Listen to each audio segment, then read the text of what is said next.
নমস্কার, ভিল কিচেনে সবাইকে স্বাগত জানাই। প্রতিদিনকার মতো আজকে আরেকটা নতুন রেসিপি নিয়ে আপনাদের সামনে চলে এসেছি। আজকে পটল দিয়ে ছানার একটা তরকারি আপনাদের সঙ্গে শেয়ার করব। একেবারে অন্যরকম করে আপনারা সঙ্গে থাকুন, আশা করছি খুব ভালো লাগবে।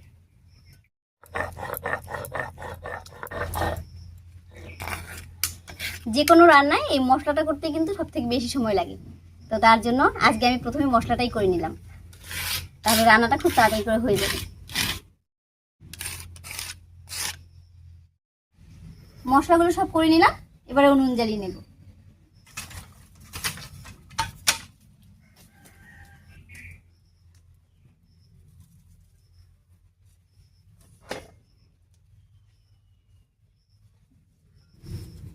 উনুন জ্বালিয়ে নিয়েছি, এবারে কড়াইয়ে গরুর দুধ দেব। দুধটা আগে থেকে ছেঁকে রেখেছি, তো কড়াইয়ে এমনি ঢেলে দিচ্ছি।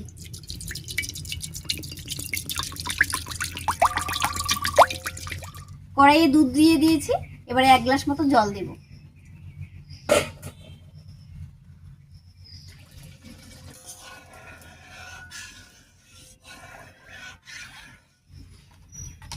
এবারে দুধটা বলক ওঠা পর্যন্ত খুব ভালো করে জাল করে নেব।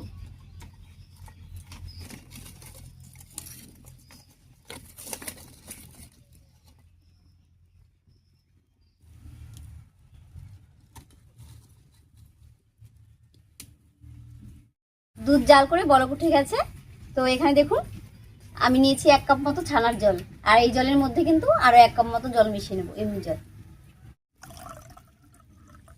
এবার এই ছানার জলটা এই দুধের মধ্যে দেব। আর এই ছানার জল দিয়ে ছানা পাঠালে কিন্তু ছানাটা খুব নরমও হয়, খেতেও ভালো লাগে।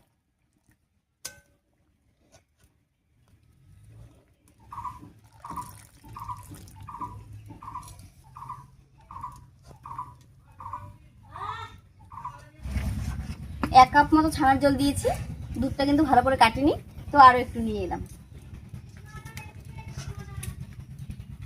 আর এটা দিলেই দুধটা কেটে যাবে।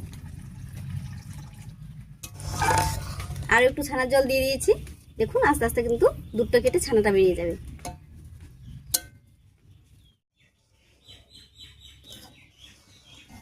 ছানার জলটা দিয়ে একটু নাড়িয়ে নিয়েছি, আর দেখতেই পাচ্ছেন দুধটা কেটে কি সুন্দর করে ছানাটা বেরিয়ে গেছে। এবারে ছেঁকে নেব।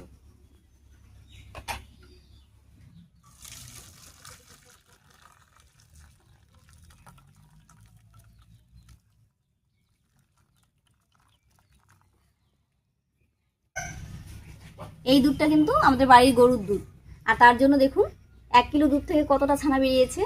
আর কিনা দুধ হলে কিন্তু এর অর্ধেকটা হতো। যাই হোক ছেঁকে নিয়েছি, এবারে একটা পাতলা সুতির কাপড়ের মধ্যে নিয়ে নিচ্ছি।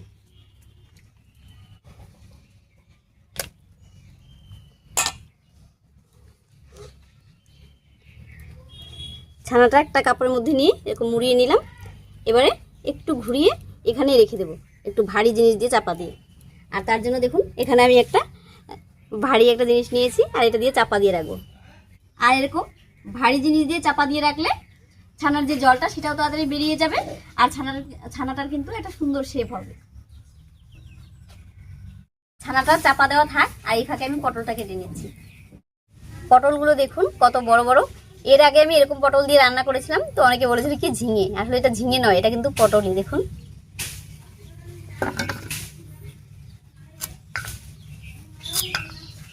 হালকা করে একটু ছুলে নেব, তাহলেই হয়ে যাবে।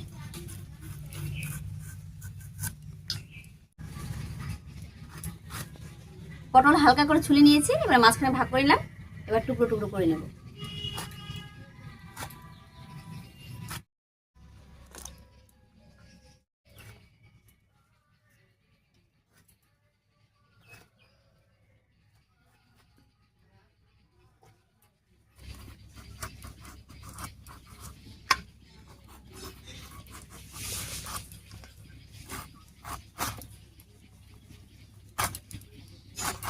পটলগুলো কেটে নিয়েছি, এবারে কড়াইয়ে সর্ষের তেল দিয়ে ভেজে নেব।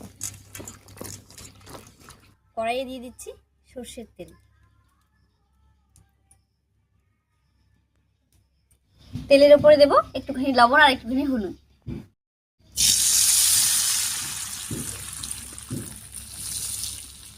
এবারে এর উপরে কেটে রাখা পটলগুলো দিয়ে দিচ্ছি।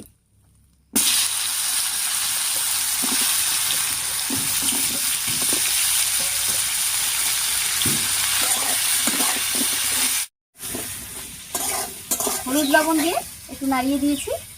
এবারে ভাজা হতে থাকে, আমি ছানাটা ঠিক করে নিচ্ছি। একটু সময় চাপা দিয়ে রেখেছি, আর ছানাটা দেখুন কত সুন্দর সেট হয়ে গেছে। এবার বের করে নিচ্ছি।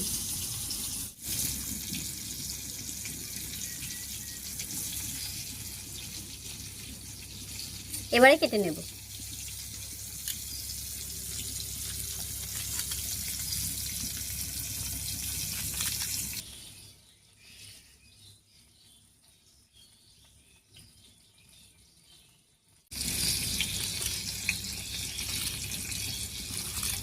দেখুন কত সুন্দর হয়েছে, একবারে নরম।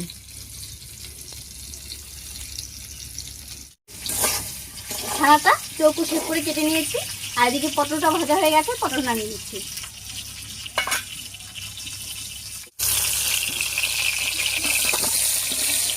এবারে পটল ভাজা এই তেলের উপরে একটুখানি লবণ দেবো, আর এর মধ্যেই ছানাটা ভেজে নেব।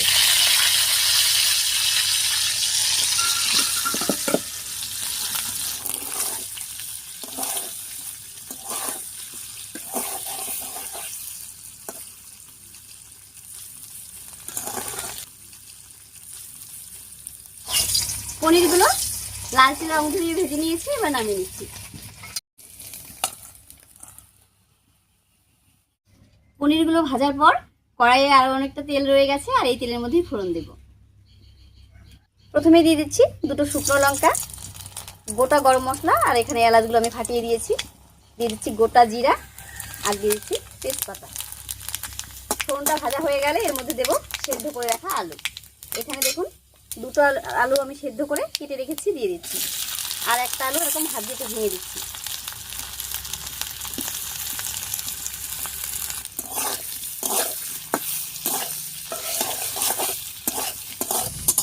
ফোড়নের উপরে আলুটা দিয়ে একটু নাড়িয়ে নিয়েছি। এবারে স্বাদ মতো লবণ আর হলুদ দেবো। আলুর উপরে দিয়ে দিচ্ছি লবণ, আর দিয়ে দিচ্ছি হলুদ। এবার একটু ভাজা ভাজা মতো করে নেব। হলুদ লবণ দিয়ে আলুটা বেশ একটু ভাজা ভাজা মতো করে নিয়েছি। এবার সব বাটা মশলাগুলো দেবো। প্রথমেই দিয়ে দিচ্ছি একটুখানি লঙ্কা বাটা, দিয়ে দিচ্ছি আদা বাটা, আর দেবো জিরা বাটা। একটু নাড়িয়ে নেব। এবার মশলা বাটা জল দিয়ে কষিয়ে নেব।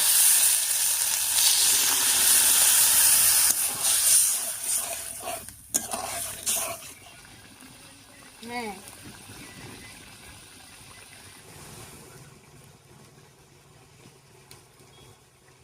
মশলার সঙ্গে মশলা বাটা জল দিয়ে আলুর সঙ্গে খুব ভালো করে কষিয়ে নিয়েছি, প্রায় কষিয়ে গেছে। এবার এর মধ্যে দিয়ে দিচ্ছি ভেজে রাখা পটলটা, আর পটলটা দিয়েও কিন্তু আরো একটু কষিয়ে নেব।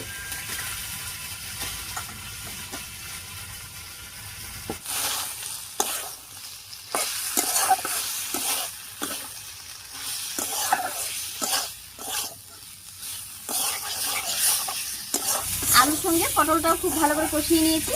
এবার এর মধ্যে 1 চামচ বা 1.5 চামচ মতো ঘি দিয়ে দিচ্ছি।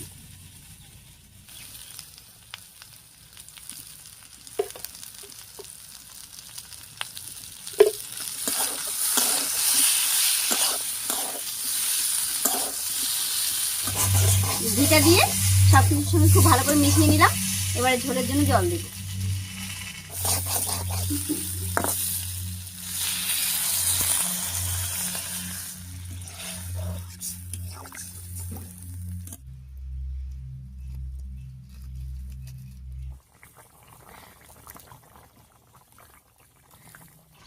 রান্নায় বেশ কিছুক্ষণ বলক উঠে গেছে। এবারে ভেজে রাখা পনিরগুলো দিয়ে দিচ্ছি। ছানার এই পনিরগুলো দেখুন ভাজার পরও কতটা নরম, একবারে তুলতুলে। আর এটা ঝোলে দিলে কিন্তু আরো অনেকটা ফুলে যাবে, আর নরম হবে।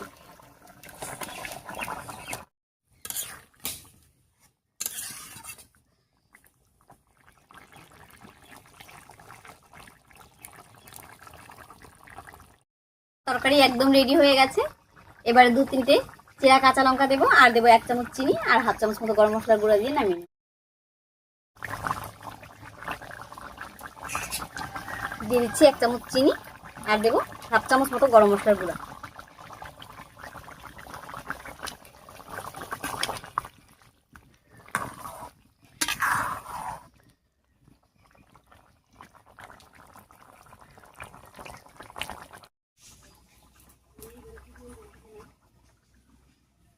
তরকারিটা নামিয়ে নিলাম।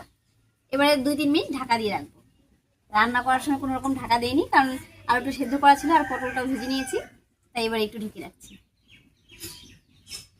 3-4 মিনিট ঢাকা দিয়ে রেখেছিলাম। এবারে ঢাকাটা খুলে রান্নাটা দেখাচ্ছি কেমন হলো।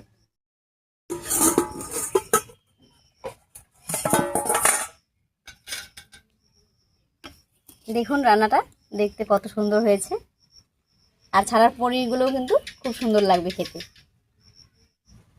রান্নাটা দেখতে যতটা সুন্দর হয়েছে, এটা খেতেও কিন্তু দারুণ লাগে।